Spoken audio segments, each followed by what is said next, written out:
Everybody wants to love. Everybody wants to be loved. Oh, oh, oh, oh, oh. Everybody knows the love. Everybody holds the love. Everybody falls for love. Everybody feels the love. Everybody steals the love. Everybody heals with love.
Good morning and welcome to Kensington. We are so glad that you have joined us today. My name is Shauna and I'm one of the teaching pastors on staff. It's kind of a bittersweet day. I mean, tomorrow, a lot of you have work off, but it also means it's the end of summer. But that also means things are revving up around Kensington.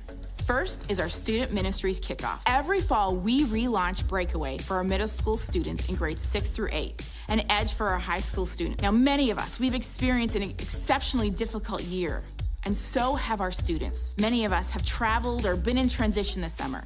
So, this fall's kickoff is an especially important time for our students to come together again, to reconnect and to get back into the rhythm that includes intentional time for the growth of their faith and friendships. And if you're new to our community, please join us. All of our campuses will be holding fun kickoff events and parties the week of September 12th. You can find out more information by going to kensingtonchurch.org/breakaway for middle school students or kensingtonchurch.org/edge for high school. Now, I don't know about you, but I do love having something on the calendar to look forward to. And so do my boys. So pencil this in.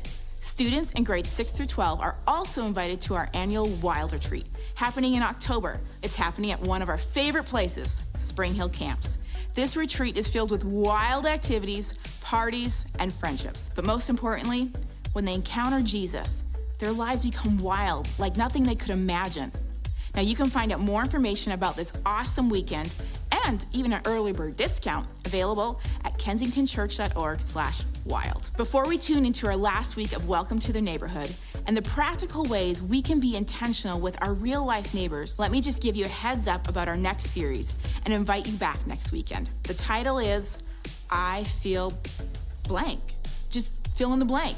Do you feel joyful, worried, angry, sad, invisible? This past year and a half has given us quite the range and depth of our emotions.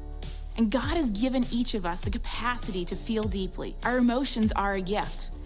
None of us would want to go through life without happiness or even sadness.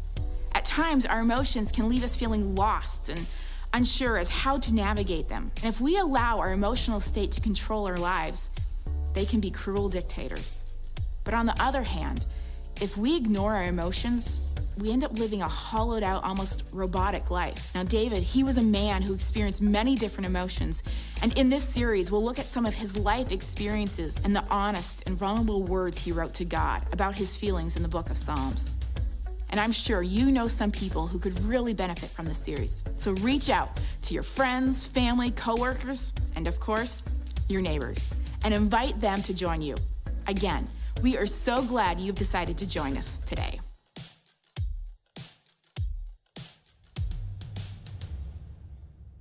Well, good morning, everybody.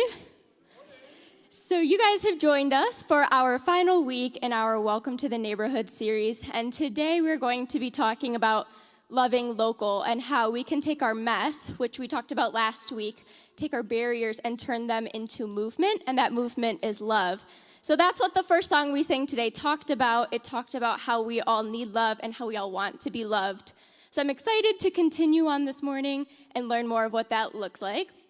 But before I get into that, let me introduce myself. So my name is Faith, and I have a few exciting things I want to share with you guys. So the first is I want to draw your attention to our midweek service that is coming up on September 15th. That's 2 weeks from now. So you guys know our midweek services, and you love them. So we're super excited for that. So make sure you guys mark your calendars. Also coming up, we have Getaway, which is our one-day women's retreat we have. And so we're going to be heading down to Detroit to a super cool space where we will have speakers and worship and some workshops.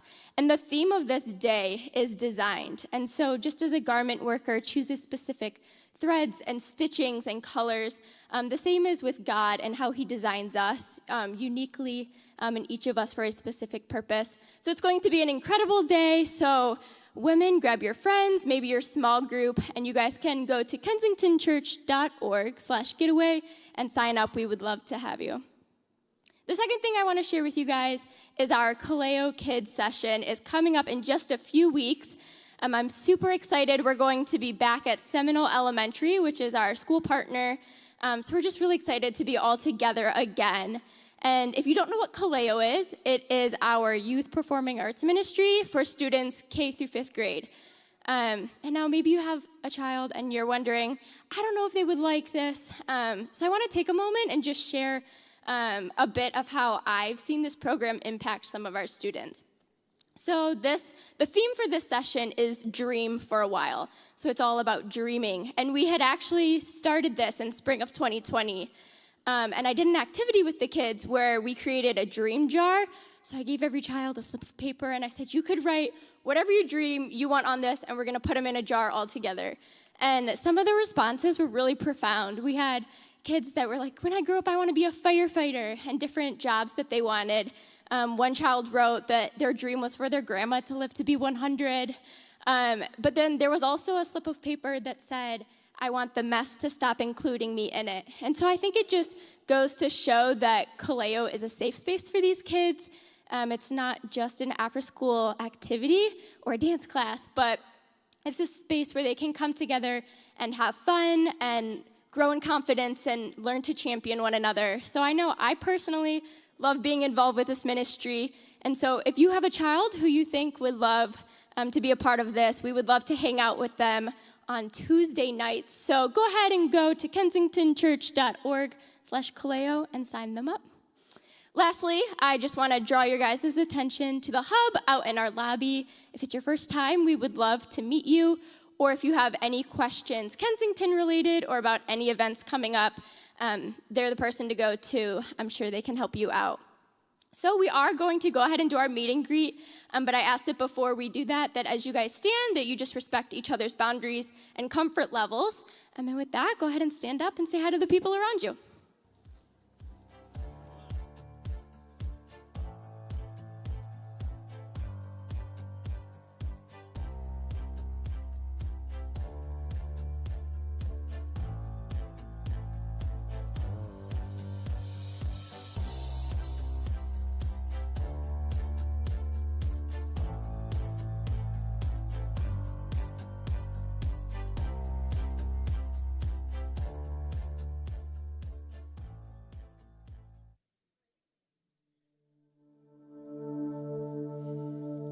I sit in my car outside restaurants and bars, reading about what's inside. I look up opinions about news and religion instead of just using my mind. I should call my friends, but I read their posts instead. Like dancing a waltz with no part. Nobody's holding your hand. Like singing duets as a solo. The harmony's just in your head. It's almost as if I have been everywhere, almost tasted the food, almost breathing the air. But nobody's heart ever pounded from a feeling of being surrounded by pictures of mountains.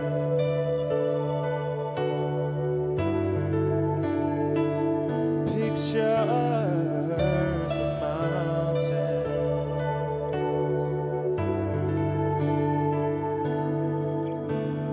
People are messy and life can get heavy.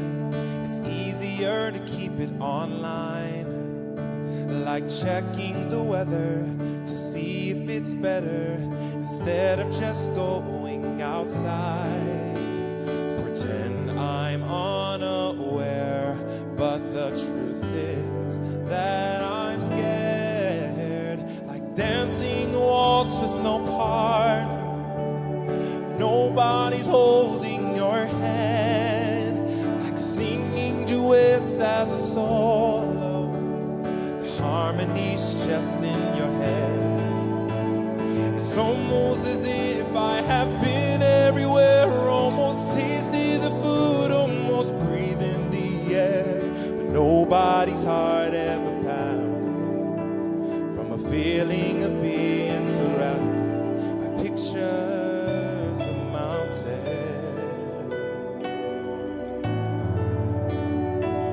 Pictures of mountains,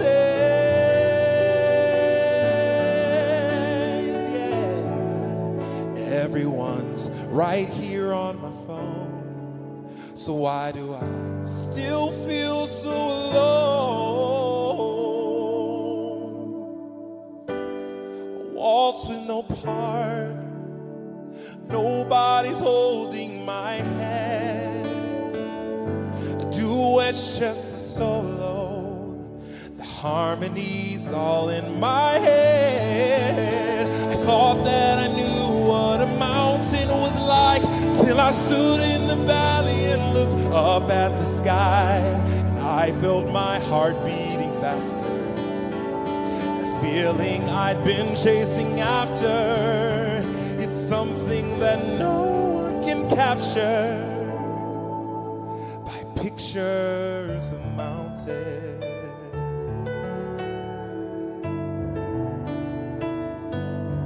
Pictures of mountains.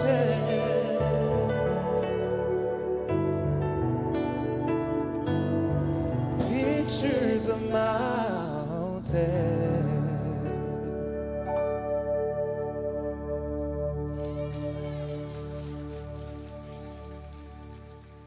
Thank you, Beth. That was incredible. Just you guys. I tell you, could that have been more beautiful and more appropriate to our lives, where we actually are living in an era in a way with humanity that no one has ever lived before. Like in the history of the world, kids always woke up on Saturday mornings if they weren't going out to work in the farm with their parents and spent the day outside, you know? And now we live in an interior world where we're, like, so much of our life is literally centered right here, and the only mountains I see are on my mobile phone. It's incredible to me. And I was thinking about just this realization that pictures of mountains are not going to be enough to make a meaningful life, right? I need to be in life with people. And this is such a huge issue along the way.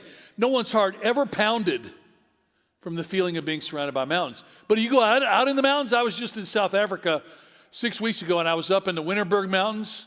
And there's a couple of orphanages with some people that I help support, and an academy over there. And I was also doing some hunting up in the Winterberg Mountains, and it just was unreal. There was a feeling of being alive and being up in the wind and in the sun that was just very much like my baby friend that's crying over here. She's beautiful. Hello. I love that. You can cry all you want. But we're struggling to live life in pictures of life with real people. And I think the phrase that hit me the most is, I was going to call my friends, but I read their posts instead. You know, my dad's been dead for 16 years. And from the day that I went to college and had to use the hall phone in the dorm with quarters, I called my dad every Sunday afternoon between 4 and 5 o'clock until the Wednesday when he died. I couldn't call him the next Saturday. So that was for 31 straight years. I called him every Sunday afternoon. And I just love that. I love that moment in my life. And I don't have that anymore. And that's one of the richest parts of our lives. I have people now that you can't get a person to answer the phone hardly, except a telemarketer will talk to you all day. But I thought, what is the invitation from Jesus in this? Because I'm not just ripping, because so many great things have come from this. Like last Sunday, we're going to take our offering in a minute. Last Sunday, we mentioned that we're trying to get some of our Afghan Christian leaders out of Afghanistan into Pakistan. And I have to report to you that some of our families were caught and executed this week. Yeah. And but some of them are getting out. But last Sunday, Kensington people gave over $180,000 to help families get out. But still knowing that some of the families are going to get duped. Yeah, and just praying for the families. I'll do that in just a second. But just the heartache of all of that. And I thought, those people, the only thing that they have is relationships. And I think that's what we need to remember. I'm thinking 2 years ago, we'll come back to Afghanistan in just a second, but 2 years ago I drove my son. He was 25 at the time, 25 and a half, and he was going to join a buddy to do metal roofing in Montana, and we loaded up his Chevy Cobalt, including the dog cage in the back seat, his spacious, non-air-conditioned Chevy Cobalt, 2007, and we loaded it up with a nervous dog that literally would pant and slobber all over, like the back seat would be wet, and you'd have to let him out every 2 hours to drink a gallon of water. And we drove through we spent 2 nights in that car. We were at Estes Park. We were all over the West together. We got to southern Montana, and we were going to pick a hotel room. There was nothing available within 200 miles, so we slept on the side of a 2-lane highway with 1,000 cows on the other side of the fence. And it's one of the best weeks of my whole life, right? Because it's relationships that are messy and problematic that make life worthwhile. And so today, I want to think about this vision that Jesus gave us, because I still have this one image in my mind. When we were in the Grand Tetons, we came through Jackson Hole, we got into the Grand Tetons, which you've never been there, you've got to have it on your bucket list. It's an amazing place. I have this image where I'm driving down the road, and by the way, he was ripping on me all the time for grinding the gears on his little special 2000 cruddy piece of junk, Cobalt. But he was on a longboard going down the mountain, had his mountain cur, Clark, on a long leash, and he's zooming down this mountain without a helmet. It's real smart. And I'm driving the car, taking videos of him driving the car. I just thought, man, it's incredible. It's incredible when you get out into life and you get out into people. And in the end of the day, it's super messy. There's never been one person on this stage who was not a messed up person, including me. I know that's hard to believe. I mean, feast your eyes, but it's true. I'm a flawed human being like everybody else. And there's this moment where we go, Jesus is saying, I got a vision for your life to step into life. That's what I want to talk about. Before I do that, I want to pray for Afghanistan. If you saw the offering, you're welcome to join in. And who? The families in Afghanistan? The one I'm talking about. They're trying to get out. Gotcha. Lord, thank you for just the heart of concern that we all feel, the brokenheartedness for families, and not just the families that are Christian families, but other families that are living in terror right now, that have nowhere to turn. I don't have any answers. But Lord, I want to pray for people that are helping some of these families that have been leading your Jesus movement there, that you would protect their lives, and for those that are facing difficult, God, give them what you've done throughout history for your martyrs, where you gave people unbelievable courage that I can't even imagine. I don't even feel worthy to even say a word about it, but we do pray for these families. We pray thank you for the generosity of people caring at Kensington. I pray that you would work to get some of these people into Pakistan, where they could continue to be people that share your love with the world, and be a part of your transformation. And Lord, for their broken hearts, for all this fear, the terror, that somehow you promised that you'd be the friend that sticks closer than a brother, and that they would feel your presence at every turn. In Jesus' name, amen.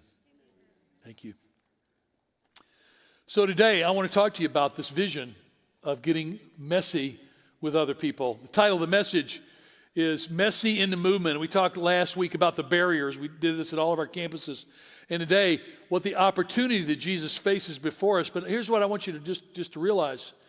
Sometimes stepping into life with people, into relationships, doesn't require anything that big. I remember Greg and Andrea Gibbs. Greg's been on our staff different times through the years. Some of you would know him. His wife Andrea is our intern director.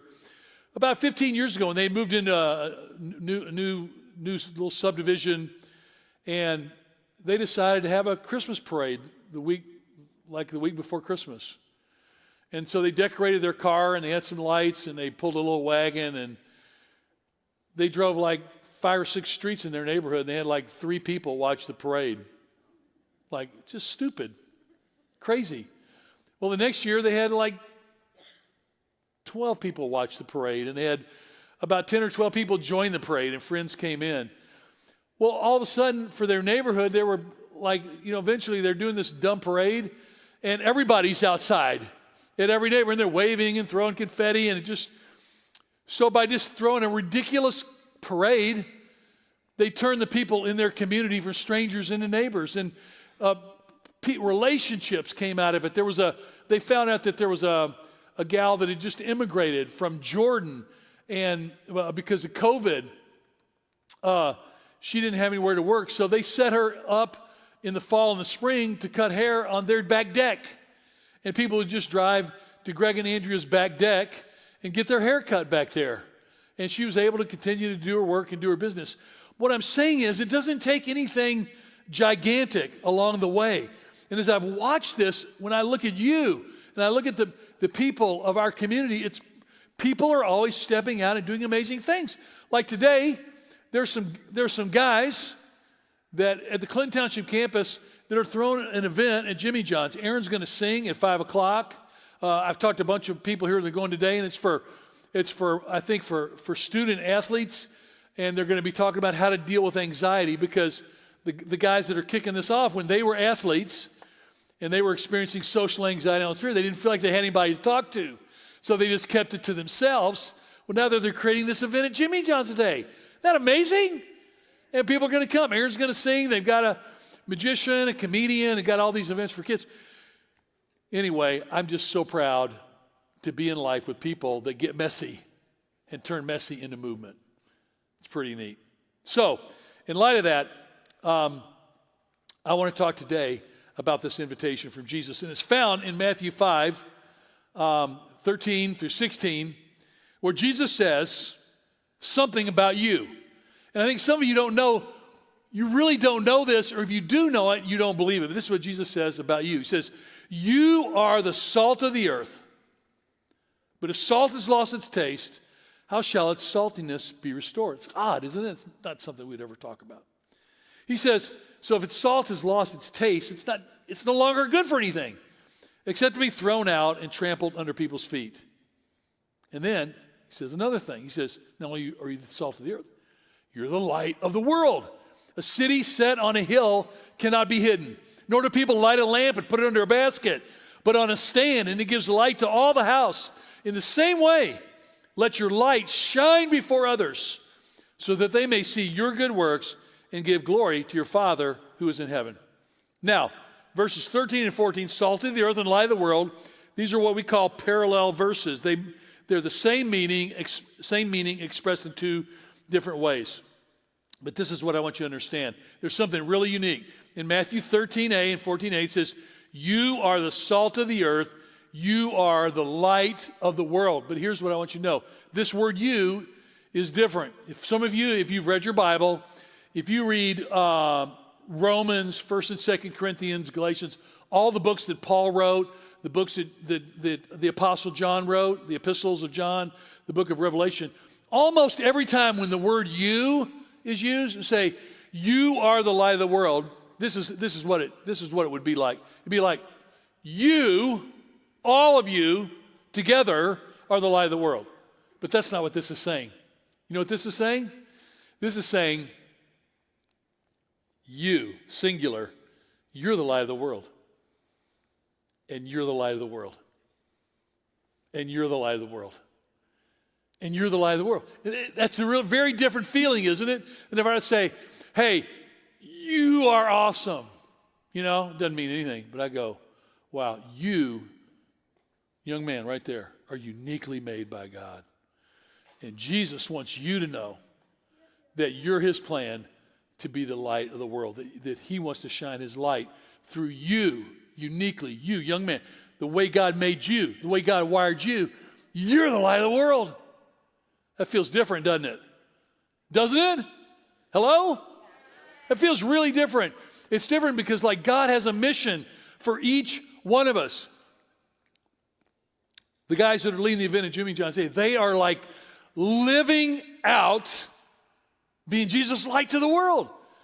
They're creating they got a little men's retreat they're doing the first weekend of October, the week before the Kensington Man Camp. And they got some guys coming and they're pouring into guys.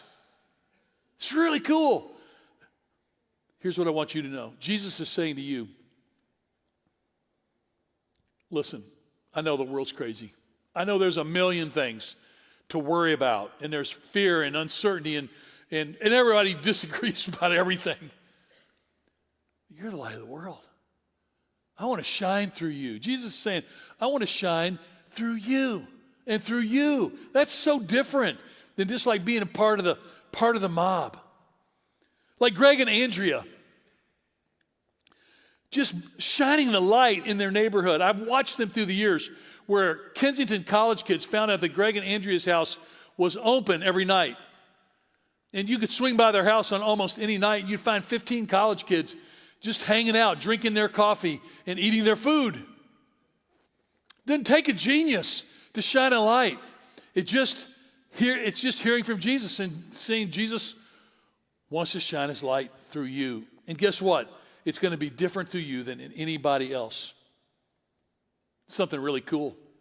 Talk about being the salt of the earth, like providing savor to the world. I'm going to talk about what that means in just a minute. Is 2018, a group of people from the Clinton Township campus, Todd Gordon, Dale Pittman, a group of guys decided to start the Wave Project. How many of you know about Wave Project? Okay, quite a good handful of you. And they're like, homeless people need the dignity of being able to get a regular shower. So they created a mobile, portable, three-system shower where they could go and take it into places and homeless people could get a clean shower and, wash their hair, shave. Basically, all they're saying is, why don't we become a group of people that our message to homeless people is, we see you. Like, we see you as people of value. You're not just as Craig Mays would, you've probably heard Craig talk about the homeless in New York where everybody walks by them and just always averts their eyes. They never see them. You're an invisible human being. Basically, you have no worth. And all of a sudden, the Wave Project. And here's what I thought. They're getting ready to have a golf outing. If any of you men or women love to play golf, go to Wave Project online and find out about the golf tournament. And let's fill it up in a couple of days. But here's the skeptical part of me. Oh, by the way, they also have a thing they have an essentials van where they provide homeless people with hygiene and clothing essentials too. They're just bringing dignity to people that don't feel dignity anywhere.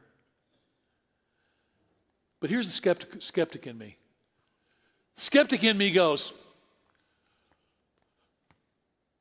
it's just one thing. There's a million problems. You're just touching one thing. What's the big deal? Here's the big deal. The big deal is everything changes one thing at a time.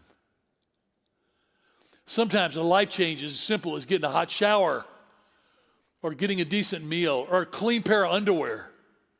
Sometimes that's the beginning of something that begins to change in a human being. Sometimes it's just a kind word along the way.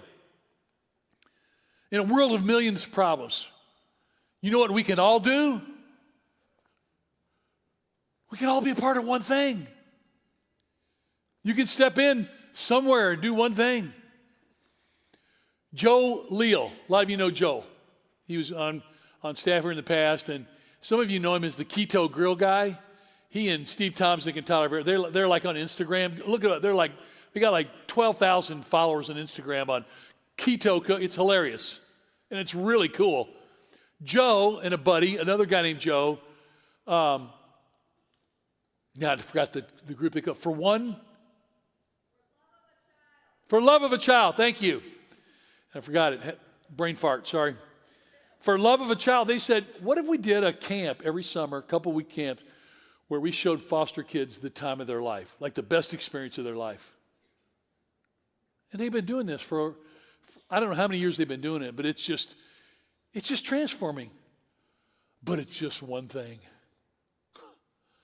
Well, it's not one thing to those foster kids. In fact, it's so funny because my heart's attuned to that because our second daughter and her husband, when they got married, they were committed to doing foster care. And they've probably done 7 or 8 kids now. What nobody told me is, if your kids volunteer to do foster care, guess what you are? You agree too. Like, wait a second, I didn't sign on this. I didn't sign up for my heart to be broken every time another amazing child comes into our family and then's gone, right? It's just, but two of those boys are my forever grandsons now. Well, it's just 2 kids. And all I can think of was John 3:16. God loved the world so much, he gave his one and only son, that whoever believe in him should not perish but have eternal life. It's like, it always starts with one person and one thing. So what's your one thing? What's the thing that God's calling you to do?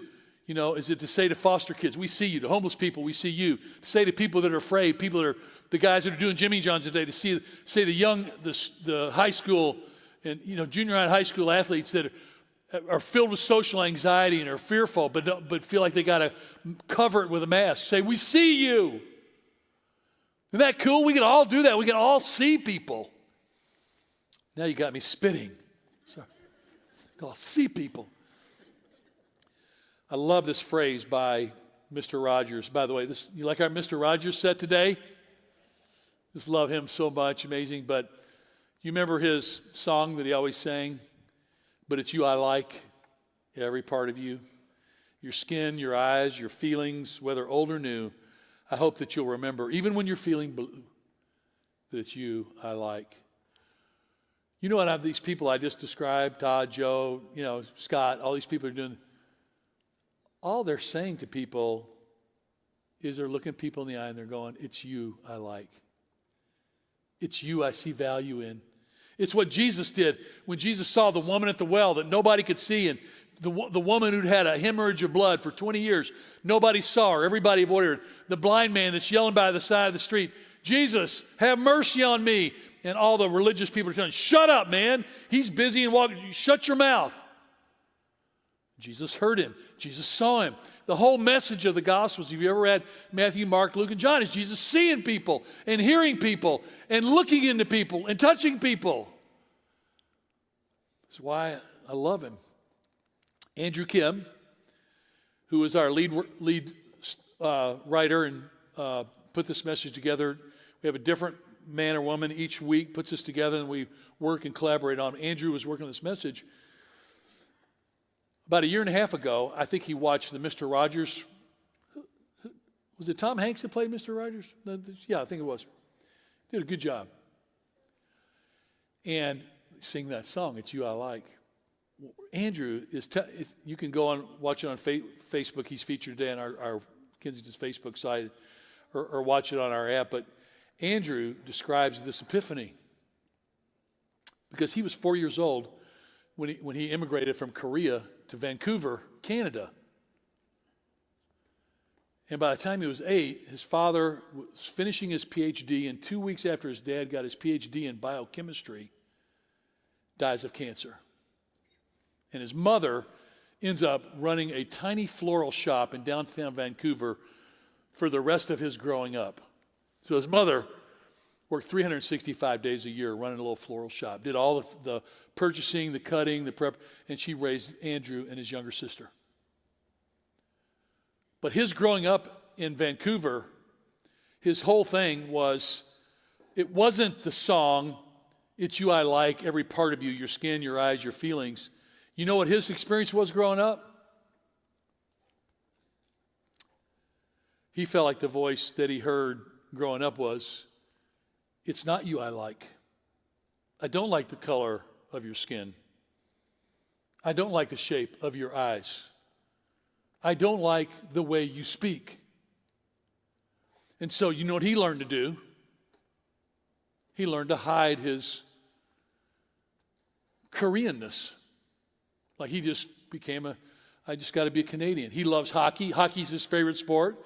He's fully acculturated into Canadian life. He's now a U.S. citizen. But the point was, what he longed to hear from someone was, you're not a mistake. And I do like the way you look. And I like the shape of your eyes. And I like the texture of your hair. And I made you the way you are. And you're beautiful. And it's you I like. About a year ago, he said he looked into the mirror.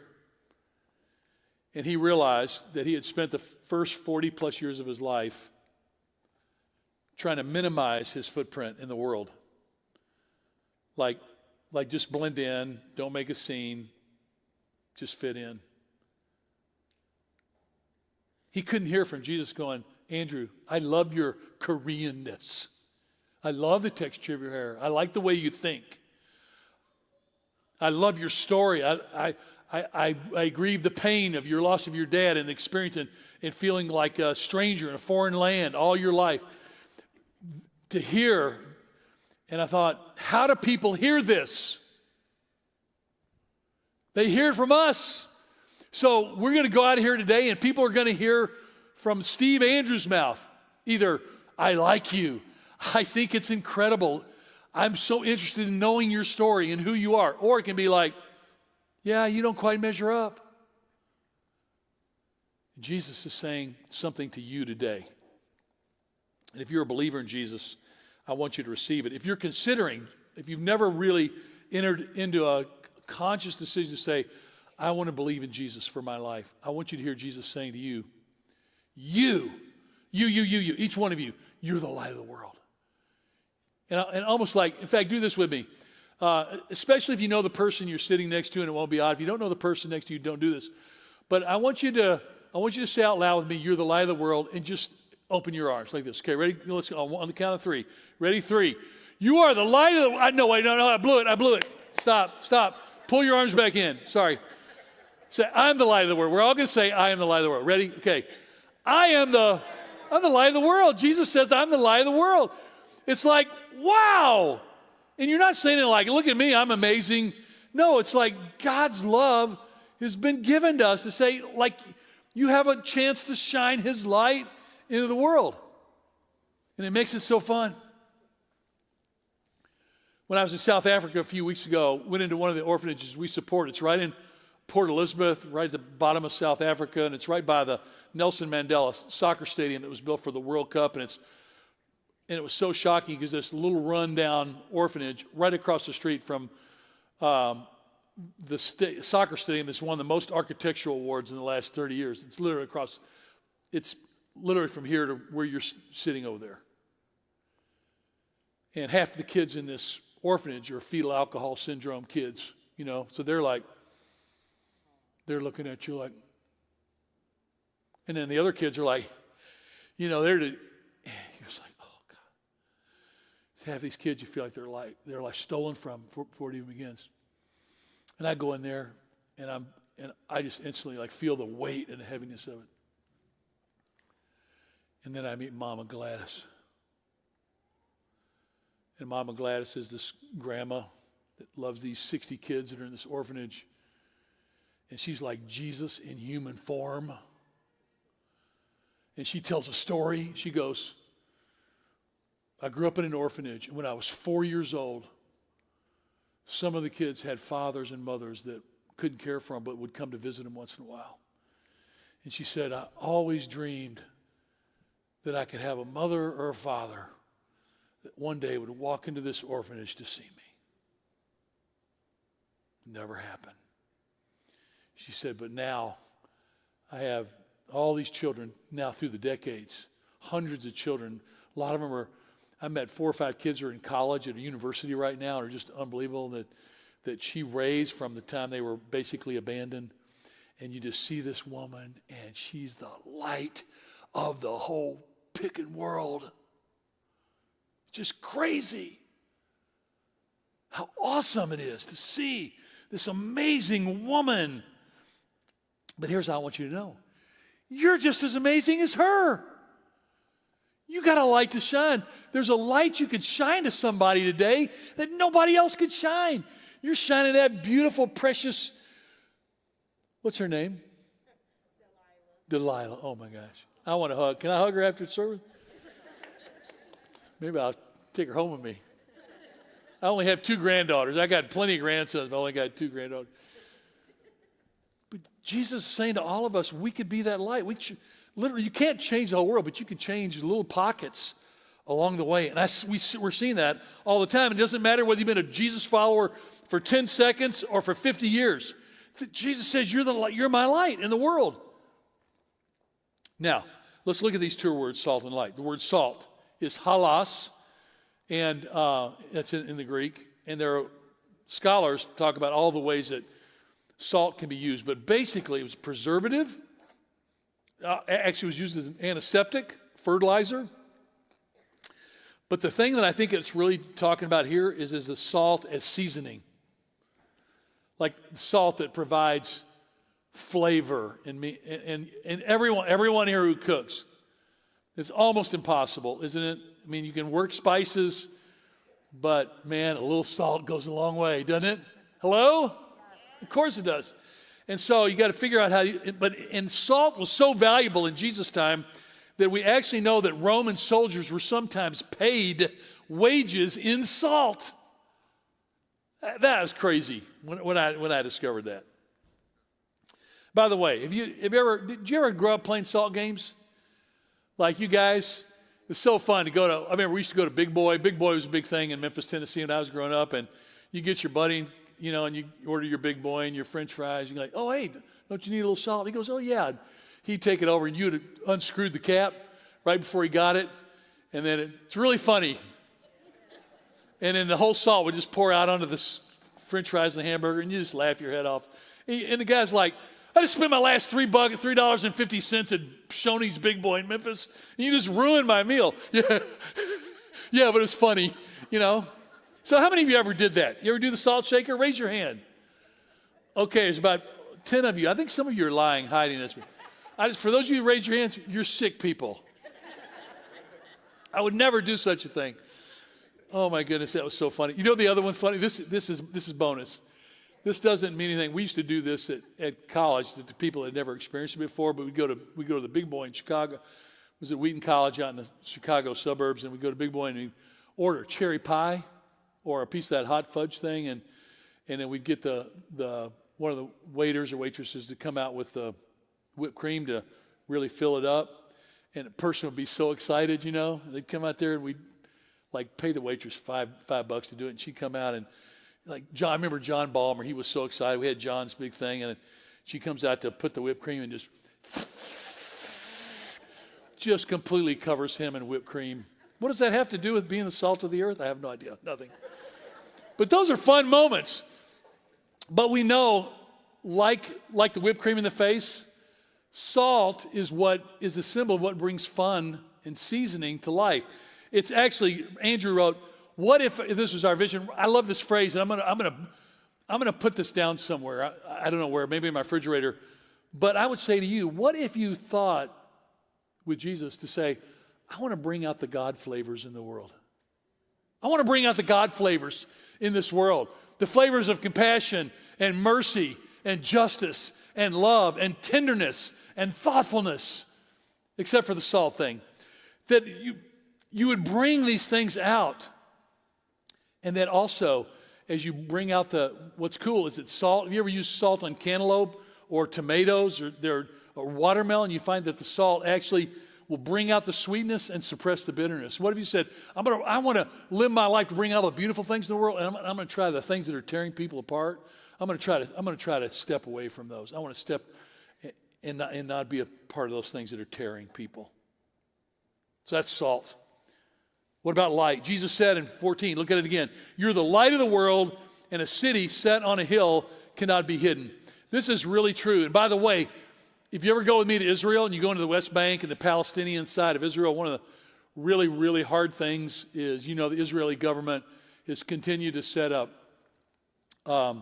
outposts in Palestine that belongs to the Palestinians. But they keep setting up settlements in Palestine where Jewish-only settlements. And guess where all of them are? They're in all the high places. And you go to a place like Jericho or I can't think of the city right now, but even in a lot of these places, you'll see that all the trash from the Jewish settlement gets dropped down onto the Palestinian settlements because they're low. They just throw their trash out. It's very hard. It's just part of an ongoing, very, very difficult situation. But throughout history, when people were insecure, they always looked for high spots, high places in which to live. Places would be a beacon of hope and light, but a place of safety and security. That's why Jesus said, you don't build a city in the valley. You build it somewhere where you can be safe because the world is a dangerous place. And so as this, Jesus is saying to you and to me, he says, you're like a lighthouse. What is a city set on a hill? It's a lighthouse. You can see it at night. You set the torches to burn to the lamps, and people can see it for 20 or 30 miles away. So just as salt, Andrew writes, is able to transform food, light is able to transform darkness. We're to transform the world by bringing out the God flavors and pointing people to Him. Now I want you to see one other word on here. It says, you're the light of the world. A city set on a hill cannot be hidden. The word is set. It's the Greek word kamai. It literally means to be placed or appointed. This is what I want you to hear. When Jesus says you're the light of the world, He's like, I'm appointing you. I set you to live where you're living. It's not an accident. Not if you believe Jesus is living. If Jesus is in you, you don't have Delilah by accident. It's part of God's appointment to your life. Where you work is not an accident. God says, I want you there. You're set there. You're not just a random particle in the universe bouncing with no certainty. Jesus says, I know you, I see you, and I have you where I want you. And so all of a sudden, when you get up tomorrow morning to go to work, it has meaning because God appointed you to be in that place with those people, or whether you're live or in Zoom, doesn't matter. You're not just going to school in order to make good grades so you can go to college, blah, blah, blah. Part of why you're going to school is so you can be a light to other people. You're set in a beautiful place. Got one more incredible insight, and this was so good you're going to want to leave large denominations of cash on the stage when I'm done. It's never happened. I've said that about 1,000 times. It's never happened. I'm still waiting for the first bill. Like, where are they? It's so funny. Jesus says, verse 16, let your light shine before others, so that they may see your good works and glorify your Father who's in heaven. It's a beautiful statement. But here's what I discovered. I don't know why I didn't know this before, because in the past, I did a lot of Greek study in the New Testament, and I really like this. Do you know what the word for shine is? Get ready for this. You're going to learn a Greek word, and you're actually going to remember it. The Greek word for shine. This is so good. I don't even know if I should tell you, because then you're just going to be so obnoxiously smart. The Greek word for shine is lampo. Lampo. Lamp. Oh, lampo. Jesus says, be a lamp. But here's the insight that I had. And I don't know how accurate this is, but I just was filled up with the beautiful idea of this. How many kinds of lamps have you seen in your lifetime? Hundreds. Got to be thousands. I mean, you go into every home, every place, every lamp is different. Every outside light on every home. It's like there are thousands and thousands of different lamps. Guess what? You're a different lamp than he is, right? You're going to shine in different ways. You've shined in beautiful ways, you guys. You have. You decided to shine and let Jesus shine in you. But it's different than the way he shines in me, right? The guys who are doing the thing at Jimmy John, it's different. Sonia, and Tracy, and our team. Terry Lipsky, my longtime buddy. The people that everybody, you don't have to be anybody else. You can literally hear Jesus saying to you, Jesus is going to sing Mr. Rogers' song to you. I like you. That's what Jesus is saying. You're my light in the world. I like you. I like the way you are. I like your skin. I like your eyes. I like the person you're becoming. I just think it's amazing. You're the lamp. Now, let's be real. Some lamps are pretty awesome. But we're all lamps. It's actually for me at this stage of my life, I can just make fun of myself because I thought, however goofy I am, whatever my life story is, however flawed I am, Jesus still looks at me the same as he did when I was 5 years old. Said, Steve, you're my light. I'm going to shine through you.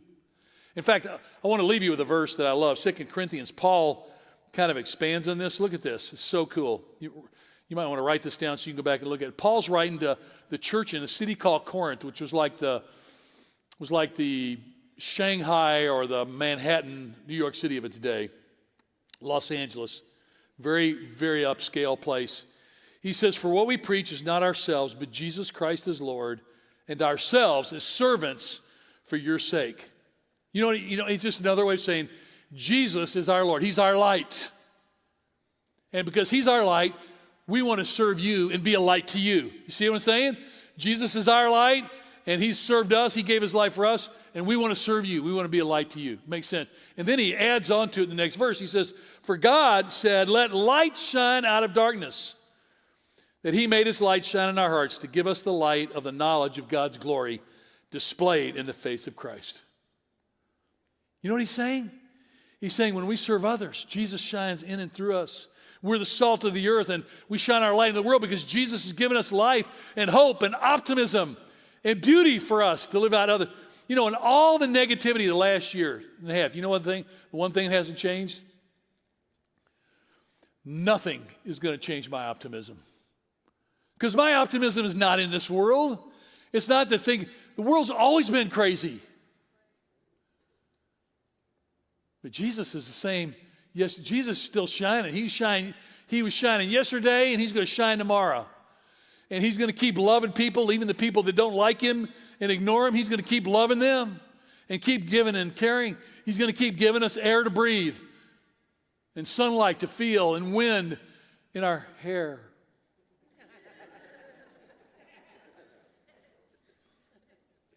And here's what I want you to know. It says God's glory is displayed in the face of Christ. Do you know what we have to look forward to no matter what? Someday you're going to stand in the presence of Jesus Christ and you're going to behold the glory of his face. And I thought about that a lot this summer. We had I'm not going to tell you the details in our family, but I had a family member in really, really, really wild circumstances. The Lord preserved their life. I'm very thankful for that. And I'll tell you more about that another time. I don't know if I have permission to talk all about that, but about 3.5 months ago, I got one of those calls I dread.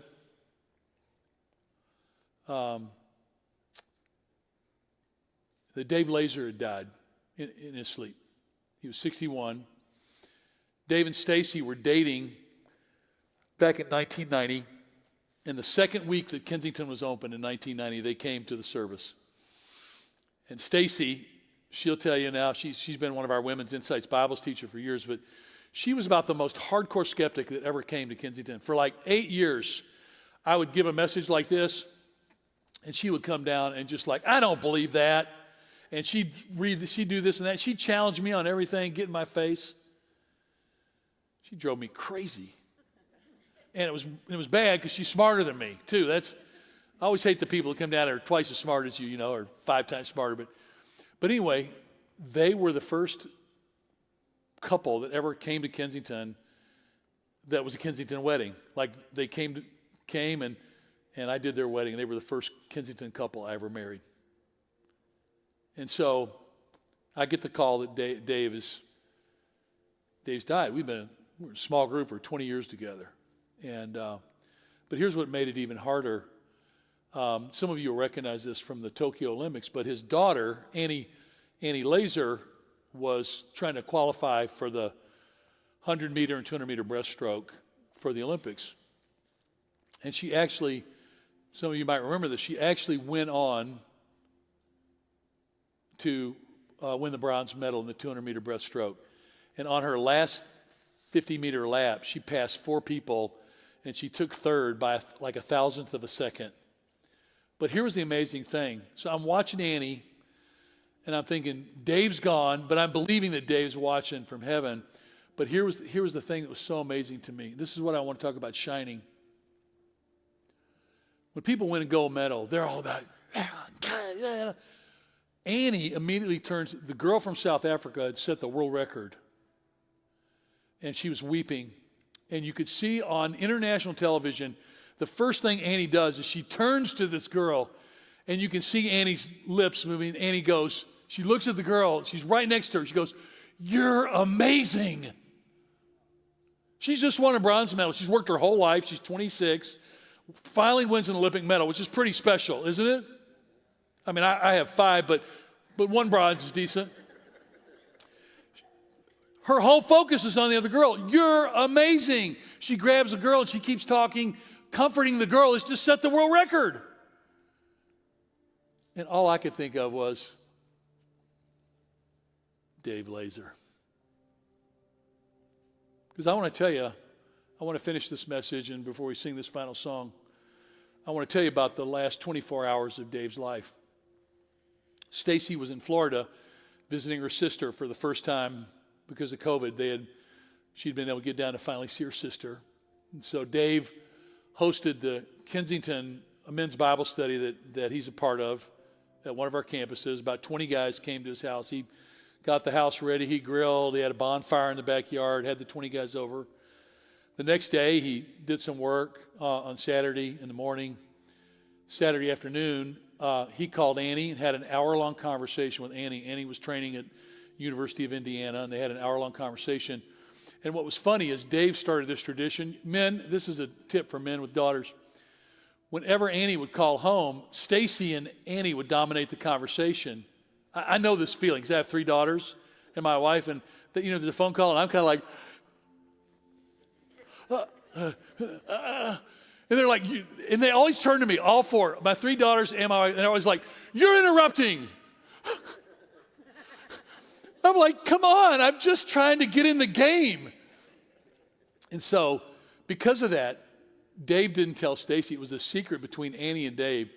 Dave would, every couple of days, text Annie and said, "Hey, I'm going to go for a walk this afternoon around the neighborhood at 3. Can I call you?" And he would call Annie on the walk so he could just talk to Annie one-on-one. I think that's pretty special. And so he had an hour-long conversation, and then he cut his grass. And it was early summer, but still the sun was shining. And as the sun was going down, he decided to cut his neighbor's yard, cut his neighbor's grass. And he went to sleep later and never woke up. Here's what I want you to know. Dave was just being the light. I'm going to have my guys over. Here's the guys, we're seeking Jesus Christ together. I'm going to cut my neighbor's yard. I'm going to talk to my daughter and encourage her. I'm just going to, every step of every day, when we walk out of here in 10 minutes, probably 8 to 10 minutes, when we walk out of here, every one of us is shining the light of Jesus in the world, or we're shining something else. And I just think Jesus wants you to know that you're so precious to him that he wants to use you as his agent in the world. And you're unique. You can do things I would never be able to do. God made me able to do things you can't do. The point is, Jesus said, you're the light of the world, you're the salt of the world. And so I just would say, isn't it wonderful when we step into the messiness of the world? Dave Lazer's gone. And every time somebody I love dies, you know what I think of?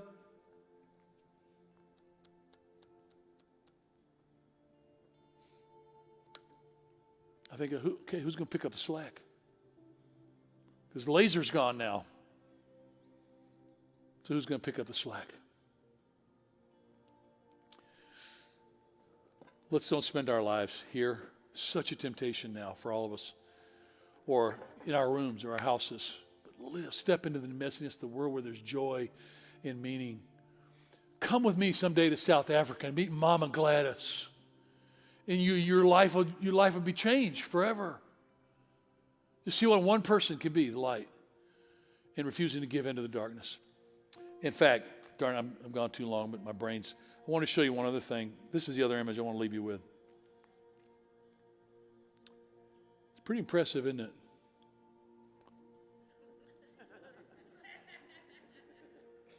You know what? If we turned every light and every exit sign was covered in this room, we put this room into total darkness. And there was no other way out of here to find our way out than this light. This light would be infinitely precious and powerful. This silly little light, it is bright, isn't it? Here. It's pretty good. But the light always overcomes the darkness. That's what I want you to know. It doesn't matter how bad the world gets or how crazy the world gets. The light always is going to beat the darkness. And Jesus is saying, this is who you are. You're not like, hey, look at me, look at my incredible light. You know, I'm a light, whatever. It's like, it's okay. But it's me. This is my light. I'm going to shine it. Don't know how many days I got left, how many hours. I'm going to mess it up. I'm going to blow it. But Jesus says, I'm the light of the world. I'm the light of the world. Say it to yourself. Jesus sees you as a person of infinite value. And here, all you have to do, and I want you to listen to this last song because it's perfect at the end of the day for me. All you have to do is be available. Be available to him. Just say, Lord, show me where you want me to shine. And then let it shine. Okay? All right? Okay.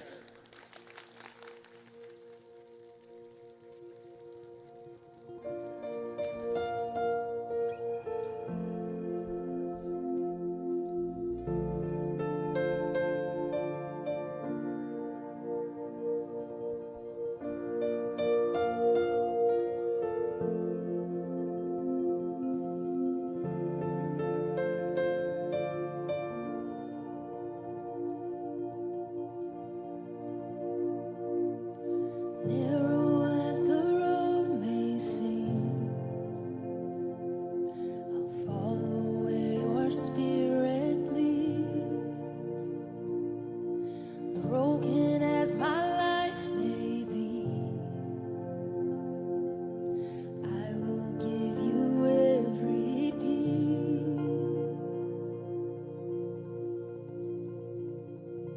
I hear you call, and I am available. I say, yes, Lord.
Wow.